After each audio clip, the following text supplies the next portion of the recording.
sudah kita lakukan semenjak Rakerwil pada bulan April yang lalu, dan juga program-program sepanjang bulan Ramadan. Kita evaluasi semua program itu. Nah, dan ada agenda yang kedua adalah melakukan pernyataan sikap terkait dengan keprihatinan kita dari Partai Gelora DKI Jakarta ini terhadap tragedi kemanusiaan yang terjadi di bumi Palestina atas agresi Israel ke rakyat Palestina di bulan Ramadan yang lalu, dan kemudian dilanjutkan dengan peristiwa bombardir dari agresor Israel ke pemukiman warga dan lain sebagainya. Nah, itu adalah dua agenda penting lah yang kita akan lakukan pada malam hari ini. Terkait ini Pak, dalam 2024 ya, Gelora ini kan termasuk dalam tanda kutip artinya partai baru Pak. Adakah peluang ke sana Pak? Iya, jadi kita membagi tahapan untuk pemenangan di 2024 ini atas beberapa skala, beberapa tahapan. Yang pertama, kita akan melakukan pelengkapan struktur dan juga rekrutmen anggota secara masif. Ini yang sedang kita lakukan sekarang ini. Kita membuka rekrutmen secara terbuka kepada masyarakat, publik, para aktivis yang ingin berpartisipasi menjadi pengurus partai, baik di tingkat kecamatan, kelurahan, dan seterusnya. Karena kita punya satu visi yang besar, yaitu ingin meningkatkan kapasitas Indonesia ini untuk menjadi 5 besar dunia. Yang kedua juga kita ingin melakukan rekrutmen anggota secara masif di seluruh pelosok DKI Jakarta. Alhamdulillah sampai saat ini kita sudah hampir mencapai angka 15.000 anggota. Dan itu akan dilakukan rekrutmen secara terus-menerus. Nah, setelah itu kita akan mempersiapkan untuk melakukan verifikasi sebagai peserta pemilu di KPUD pada tahun 2022 yang akan datang. Nah, setelah itulah maka kita akan siap untuk bertarung secara politik dengan partai-partai lain di pemilu tahun 2024. Dan kita optimis akan menjadi partai besar di DKI Jakarta itu.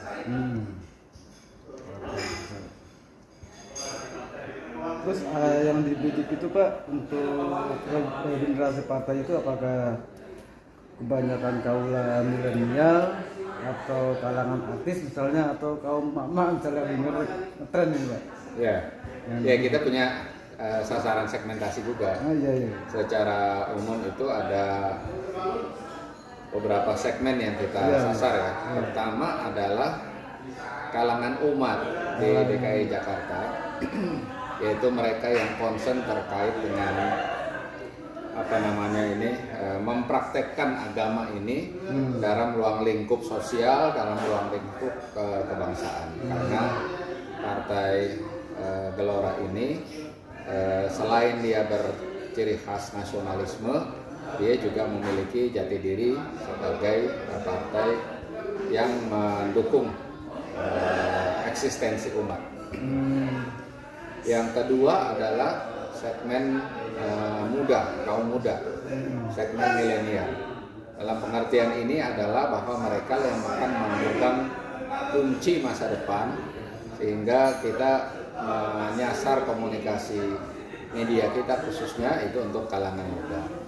Yang ketiga adalah kaum perempuan, karena kaum perempuan ini punya peran yang tidak bisa dianggap ringan dalam konteks kemasyarakatan bahkan kebangsaan. Jadi kita menyiapkan satu strategi khusus untuk masuk memperkenalkan diri ke segmen perempuan ini. Dan yang keempat adalah netizen, yaitu mereka yang memang aktif dan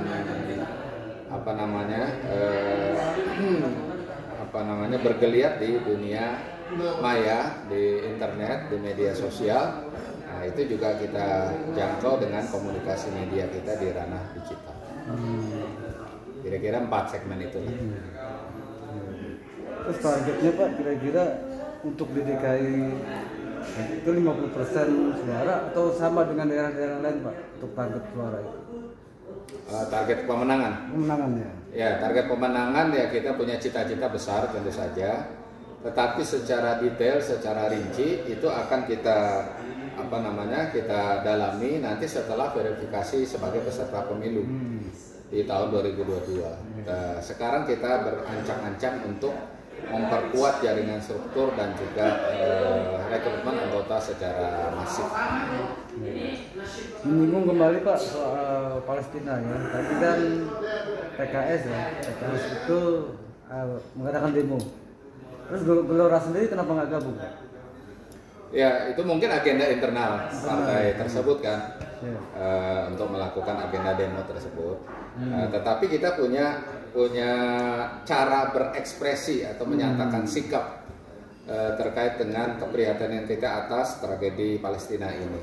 Beberapa di antaranya adalah kita ini berkomunikasi, berdiplomasi juga ke pihak-pihak tertentu, baik di kalangan pemerintahan, kemudian juga di kalangan civil society yang lain, membuka diskusi dan lain sebagainya. Karena kita meyakini bahwa kemerdekaan Palestina itu adalah misi konstitusi kita yang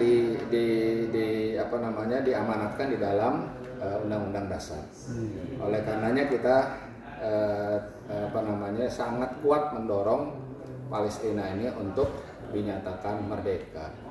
Jadi sudah 170-an negara itu mengakui kemerdekaan Palestina, ya tinggal ini diakui oleh negara besar seperti Amerika, Eropa dan lain sebagainya. Kalau peran pemerintah dalam hal ini tentang Palestina menurut Bapak sudah bagaimana? Apakah kurang atau kira gimana? Saya kira mereka bisa berperan lebih besar lagi dalam melakukan peran diplomasi kepada negara-negara besar khususnya, karena Indonesia ini adalah negara demokrasi besar. Mereka bisa melakukan diplomasi ke Amerika, ke negara-negara Uni Eropa, setidaknya untuk menghentikan aksi kekejaman yang dilakukan oleh Israel kepada rakyat Palestina. Dan yang kedua adalah mengupayakan agar Palestina ini merdeka, karena Indonesia punya utang secara emosional kepada bangsa Palestina, yaitu bahwa mereka telah mengakui kemerdekaan kita di saat-saat pertama dulu, saat kemerdekaan Republik Indonesia ini. Jadi saatnya lah sekarang kita membalas kebaikan budi dari rakyat dan bangsa Palestina itu agar mereka juga bisa merdeka sebagaimana Indonesia. Pak, yang terakhir ini ya, mengenai ini kan sedang penanganan COVID nih Pak. Pemerintah ini menurut Bapak gimana penanganan COVID terkait dengan juga ekonomi Pak? Karena kan mungkin di UMKM yang perlu digalakan, terus selama ini juga masih ada pembatasan usaha, terus terkait juga bantuan pemerintah. Menurut Bapak apakah cukup atau bisa dikritisi Pak? Ya, rasanya tidak bisa satu sisi diutamakan dan yang lain dinegasikan. Mengutamakan kesehatan kemudian meniadakan ekonomi juga saya rasa itu tidak menguntungkan bagi masyarakat kita. Tetapi tentu saja keselamatan masyarakat itu jauh lebih prioritas. Nah, kita mengusulkan bahwa pemerintah ini tidak hanya mensosialisasikan 3M atau 5M dan juga melakukan 3T terkait dengan problema COVID ini, tetapi juga memberikan semacam stimulus bagi imunitas masyarakat. Artinya kalau masyarakat kita ini lebih imun, lebih kebal terhadap virus COVID dalam hal ini, mereka bisa melakukan aktivitas secara terbatas untuk mempertahankan diri dalam kondisi serba keterbatasan karena pandemi ini. Jadi pemerintah harus lebih proaktif untuk menjaga dan meningkatkan imunitas masyarakat. Saya kira itu yang paling pokok ya sekarang itu dilakukan agar masyarakat kita ini tetap bisa berekonomi dengan cukup, tetapi terhindar dari dampak negatif dari penularan COVID ini. Baik Pak, saya rasa cukup. Itu aja, terima kasih.